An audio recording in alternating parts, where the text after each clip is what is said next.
Hey guys, Todd Vandermeide back for another edition of Freedom Steel. It's been a while. Former RA contract lobbyist, Illinois gun law guru, and we do have some news for today. Some of it good, most of it bad. But let's get started. So, first off, we hear that tomorrow, Wednesday, August 9th, the governor will be signing House Bill 218. This is the bill that imposes a whole new series of liabilities on the firearms industry and other participants. We hear that the governor is going to be signing this bill tomorrow. There's a write-up in the AP about it that I was quoted in earlier this week. But they're going to go forward with this as we anticipated. That's the first piece of bad news from the state. The Fifth Circuit Court of Appeals in downstate Illinois has remanded the FOID card case in the case of Illinois versus Brown back to the local court. And so it appears there is going to be either a trial or a hearing of some sort as to whether or not Mrs. Brown is required to have a FOID card, in order to possess a firearm in her own home.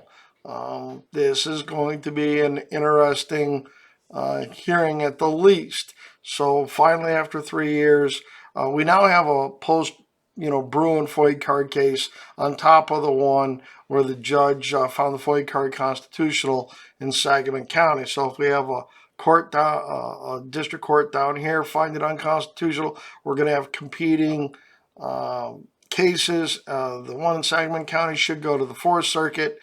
This is in Southern Illinois. It's in the Fifth Circuit.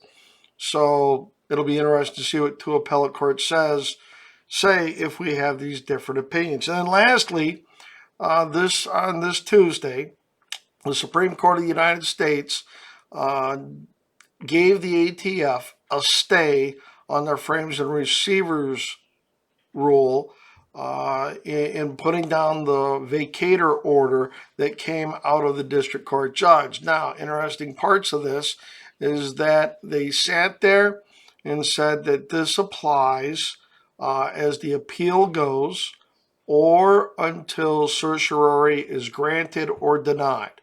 So if the appellate court, and they have expedited oral arguments on this to 30 days from now, on September 7th is going to be the oral arguments in the Fifth Circuit Court of Appeals.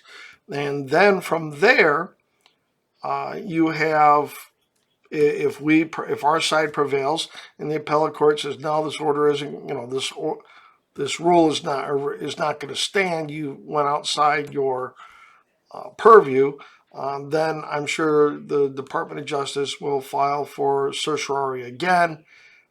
And then it's a question of whether or not they take it up or they don't. I think this is the best case for the Supreme Court to take up in terms of ATF's powers and abilities. And we'll see where all that kind of flies right there. Alito, Thomas, Gorsuch, and Kavanaugh would have denied the stay and upheld the vacator order.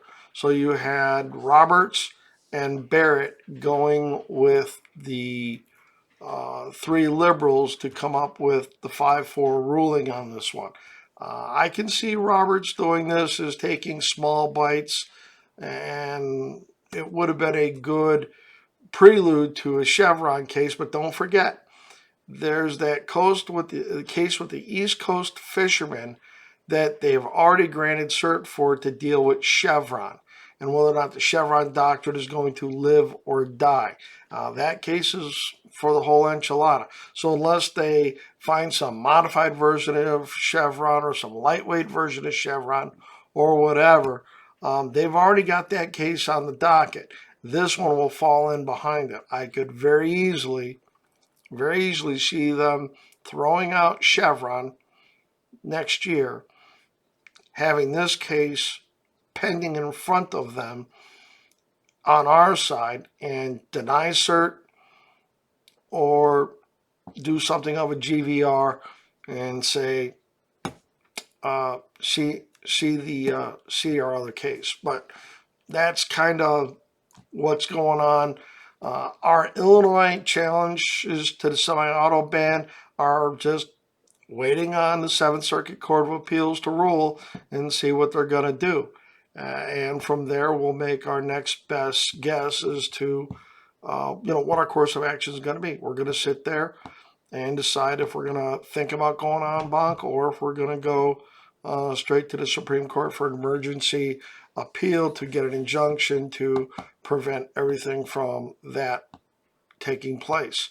And this leads to a whole bunch of other thoughts, because there's a school of thought out there that they've already got the Romani case. You're likely to have an administrative rule case pending up there. And there's a theory that the other side wants to get a bunch of gun cases up there. So next June, it is like they throw out assault weapon bans or semi-auto bans. They say something that lets people on the civil side of protection orders not lose their rights, and throw out some administrative rules and turn around, and the left just wants to run against the Supreme Court. You're going to see them do everything they can over the next 14 months to delegitimize the court, call the question anything the court does, say how it's a improperly formed court because of the seat they held up under Obama, and do everything they can to cast aspersions on the court so they can run against the court like they did after the Dobbs decision. And my fear is the Republicans have no plan to face an outright, all-on onslaught on firearms issues in the 2A in front of the next election.